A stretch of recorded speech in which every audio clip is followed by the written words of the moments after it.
you're a little stressed out about email right now, maybe you've got a lot of things that need tended to, I'm gonna share some tips about how I keep my inbox in Gmail at 0 on a regular basis. Everything from managing to follow-up to organization to canned responses to how it's different as a CEO versus other types of email management. Good morning, good life. Welcome back to Amy TV, where we come together to help you go after the life you want. If you're an ambitious professional who is ready to live the productive lifestyle and create your own success, please consider subscribing to this channel. I make new videos every week. Can we talk about the realness with email? Okay, it's more than just a little stressful. Forbes recently shared a new study that's pretty depressing. It said that a majority of office workers, 89%, overwhelming, said daily work tasks such as sorting through your inbox of unopened emails or navigating incoming Slack or Teams messages is one of the most unpleasant parts of working remotely. A lot of us are working remotely these days, and all of this digital communication is wearing us down. It also said that more than 1/3 of office workers said this email fatigue is likely to push them to quit their jobs. So I'm gonna share some tips that might be helpful to you today. It's taken me some time in my career to master this, but I really think you're gonna find a lot of this valuable. First, I'm gonna share some things that you can do to set your Gmail inbox up for success to make you move a little bit faster through what you have to sort through. Next, I'm gonna share a really fun resource that might make you a little bit more aware of your mood when you're typing and dealing with emails. Next, we're gonna talk about how you can organize the emails that you're sorting through so that it actually shows you where you should focus your attention to deal with the work within the most important emails. And then finally, I have some pro tips if you are a business owner or an executive who knows they can take a few more liberties with their email and maybe hasn't done them just yet. I have some ideas that might help you to set some boundaries with this digital communication. And then stay tuned until the end because I have a resource you're gonna wanna check out that's gonna help you take control back in your inbox. Please give this video a thumbs up if you can relate to having an inbox that you will sit down sometimes and organize and feel like you finally got to inbox 0 and everything's good and then you can't maintain it. That is what we're going to work through today. We want you to get to inbox 0. We want you to be able to continue to keep it up and get your work done. It's very likely you're tuning into this and you also have your inbox pulled up, whether it's on your phone or in another tab, and you're like, oh my gosh, I have so many emails. Do not panic. There's probably so many you don't even know where to start, so we need to pare down to really get to sorting. First thing we're gonna do, I want you to go to your Gmail settings and then go over to the advanced tab. You've got to make sure that auto advance is enabled because this is going to help us move faster by showing us the next conversation after you delete, archive, or mute a conversation rather than taking you back to your inbox every single time. This is going to make things so much faster. Not to mention, you don't have to keep looking at your inbox that is so daunting every time you go through one message. If you want to choose which emails you will actually auto advance to, we're going to do this in the general tab. I personally have go to the next or newer conversation selected as my preference so that when I start sorting through new emails that are in my inbox at the beginning of the day, I will start from the oldest and move on up until we're all done. While you're here in the general tab, I want you to keep things fast by making sure you've activated keyboard shortcuts.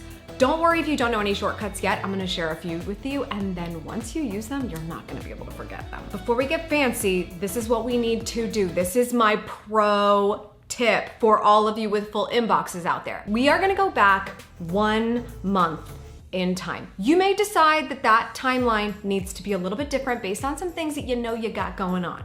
But I can pretty much assure you that if somebody emailed you a month ago and you have not replied to them yet, they have either A, not sent you a legitimate request that needs your attention, or B, they have already followed up with you within the last 30 days and you're gonna see them popping up sooner than that. The point of no return, in my opinion, is 30 days. If something is older than that space of time, then I just need to say goodbye to it. And if it is meant to be, it will come back. We are going to mass select those emails and hit the archive button. They are gone, they are irrelevant, they are done, and they are no longer in that really scary count of emails that we have. Mark them red, archive them, and get them out of your life. You should not still be looking at a massively full inbox, even if you've told yourself you can disregard a certain point in time and back. Remember, archiving is not deleting. I love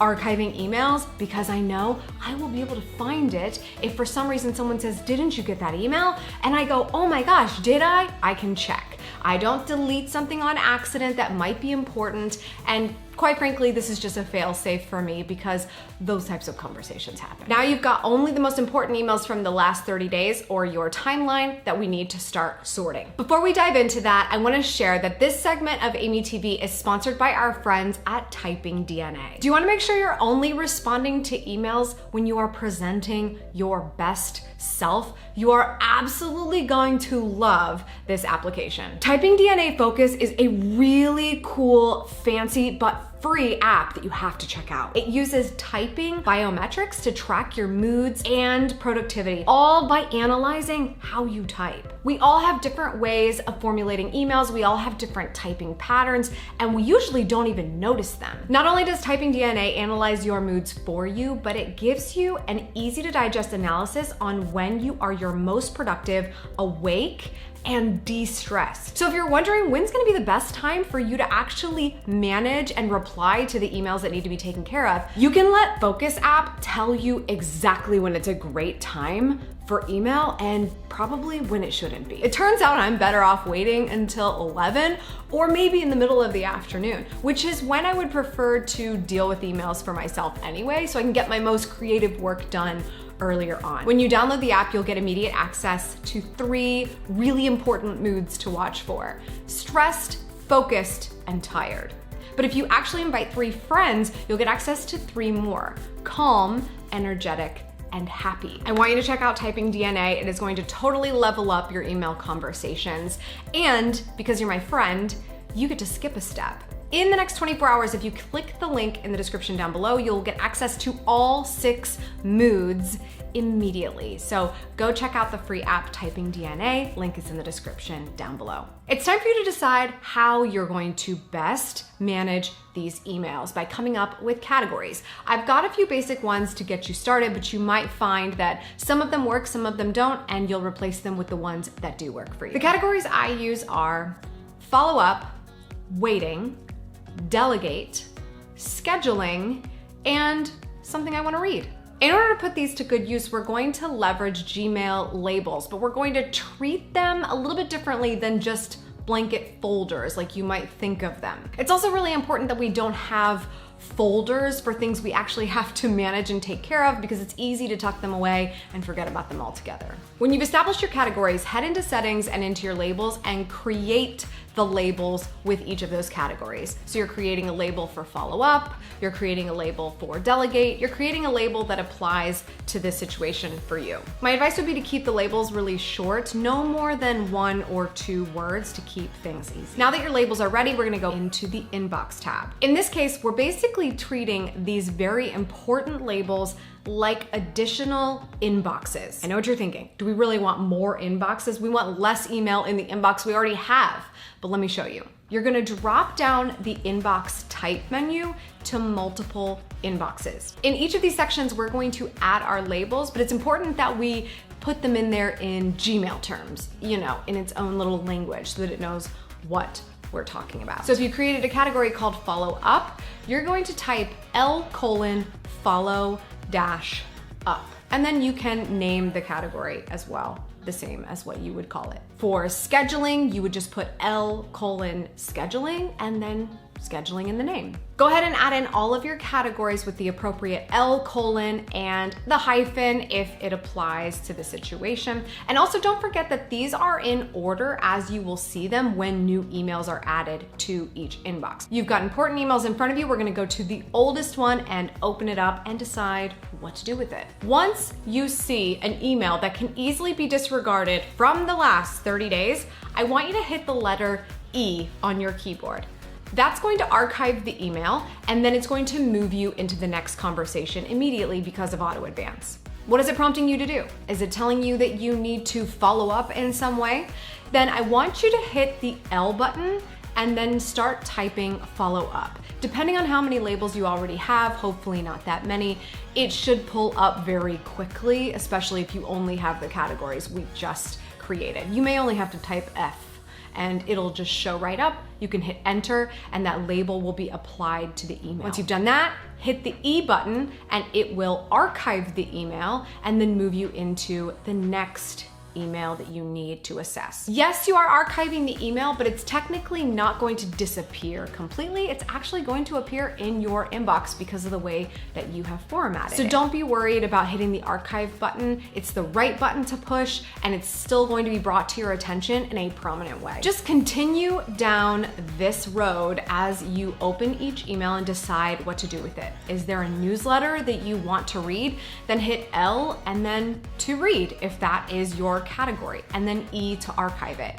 The E is going to continue to progress you email after email after email. The most important reason why we are doing this is that it is a system you'll be able to carry forward. Not to mention the fact that when you go through your emails already, right now you're seeing a newsletter to read, you're seeing a thing that you have to reply to, you're seeing something you need to wait on someone else's response for. There are so many different ways that emails need to be dealt with, and it scrambles our brain and defocuses us, and we end up getting very little done in the inbox. Now, once you've gone through all these emails and appropriately labeled them and get into the habit of doing it every time you go back to check your email, whether it's twice a day, first thing in the morning, and you see a bunch of stuff that's new, sorting them first is going to allow you to be really, really focused when you actually sit down to do the work that comes with the email management. You can block times in the day, maybe it's in the morning, to just sort the emails, and then you check what time you're actually really in a good mood to be replying to emails, and that is the time you go to your follow-up category, and you just go through the follow-ups to check those things off your list. Maybe there's another time of day that you like to read your newsletters. So you can block time for that and know that you can go straight to that part of your inbox and go through the newsletters that you're looking forward to reading. This is going to help you so much. And I actually think what it's done best for me is prevented me from feeling like I need to check my email every 5 minutes in case something really important shows up. There's always something urgent or important that's going to be in your email. But if you go into the experience with a huge lack of focus, it doesn't matter how important that email is going to be, you're not going to be in the right mode to take care of that task. Everyone's process is going to look a little bit different. Your responsibilities with email are going to vary from mine. You may have to check your email more often because it's a part of the job. That is always okay when it is absolutely the case. But it doesn't mean that being disorganized and just doing things when they come in as quickly as you possibly can is going to be the smart thing to do, which is what I'm hoping that this system will be able to help you with as you move forward. Let's get into the super pro tips. This part of the video is probably going to be best used by people who are able to take some liberties with how it's all managed. Maybe they're a level of authority, a CEO, an executive, and they know that they could be living in their email less if they put a couple of things in place to help them do so. No matter what position you are in, you always get emails that could be really, really important. So we're trying to do the best we can to keep them from slipping through the cracks, but also not feel like we have to check every single email within 5 minutes and then we never get anything done. One of the first critical things that saves me from this is canned responses. Once you're in a flow in your business, you get a lot of the same types of emails all the time. I get mostly the same types of emails all of the time. Some people requesting to work with me, people to hire me to speak, people who want to guest blog on my website, people who want to sponsor. There's a few things I get a lot of emails about. So having the proper response back to those people right off the bat to be able to sort out the bogus inquiries from the legitimate ones is very helpful. So for this reason, we rely on canned copy at Gatlu. We have email responses for those basic inquiries that we tend to get the most of, that we will send immediately, personally and customized, but immediately as soon as we get the inquiry. Head over to your settings and go to the advanced tab and make sure you've enabled templates. Then we're gonna start a new email and type the message you'd like to save as the template. Now you're going to click the three dots on the bottom right-hand corner of that compose window and hover over templates, and then save that draft as a template, and then click save as new template. And then don't forget to name the template. Now let's start a new email, and then click those three dots on the bottom right-hand corner again, hovering over templates, and then clicking on the new template that you just created. After your response is pasted, you can add your recipient, customize it a little bit if you need to, and then hit send. So much time saved, so much copy that you don't need to write. You write it one time in your best mood, and you know you're gonna get the best response from anyone that actually needs to get a response from you. I'm personally sending out less of the canned responses myself these days. I have an assistant on my team who does this for me.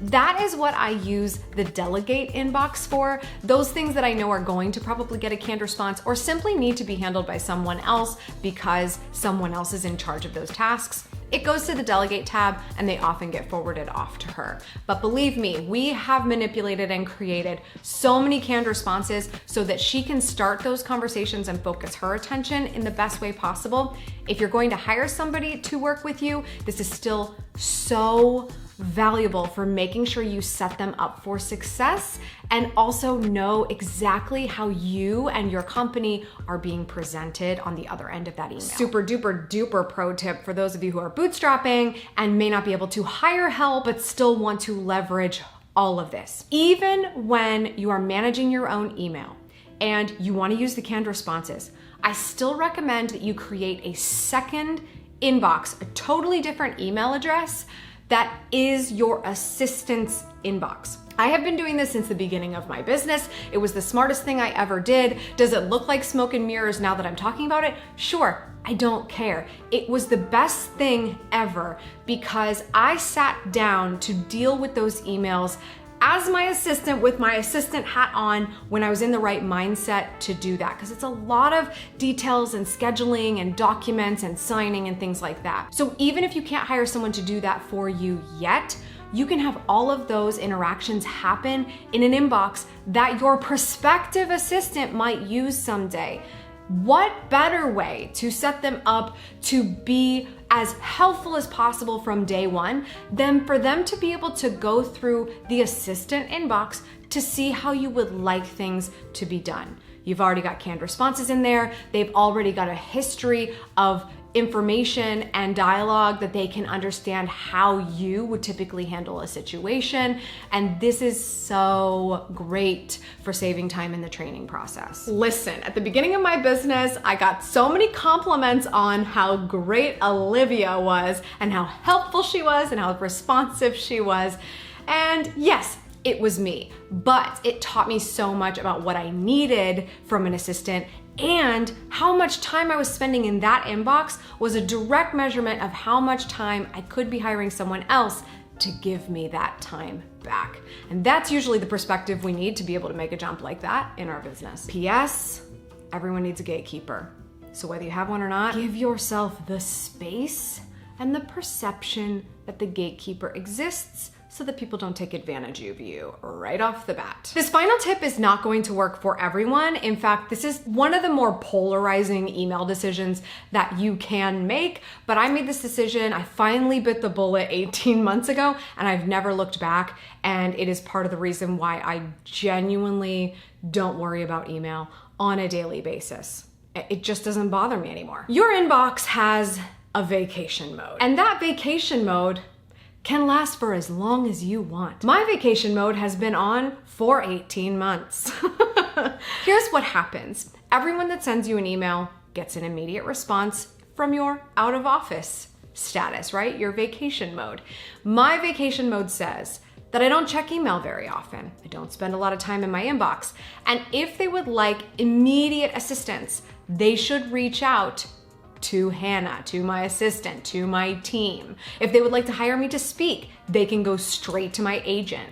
And all of that information is in that canned email. It is not a canned email that I have to copy and paste.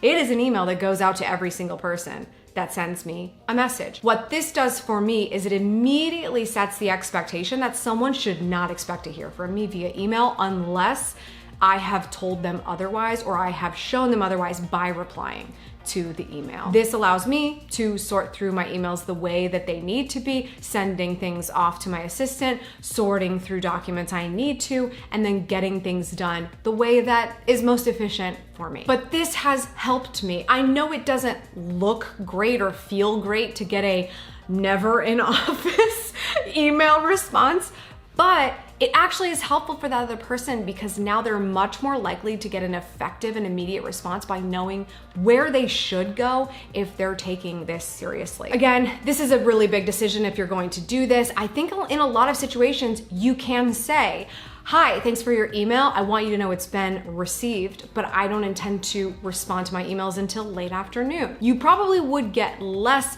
pings via DM or responses to someone's own email if you just let them know off the bat they're not going to get a response within 30 seconds. And if you own your company and you have not set this boundary in some way, at least better than you being drowning in your email and behind on everything and not even getting real work done, then you might as well not be your own boss. You are essentially working for whoever sends you their urgency in an inbox, which are you really taking your time seriously if you're doing that? Okay, so much to unpack here.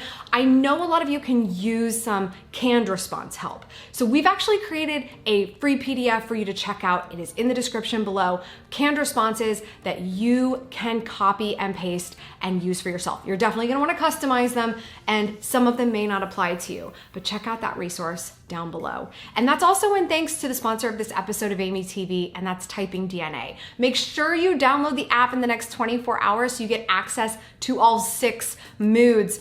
Get ready to learn a thing or two about how you talk to people in the digital world, okay? That's all for today. Thank you so much for tuning in. I appreciate it as always. Remember, subscribe for good vibes, kiss the ones you love, and go after the life you want.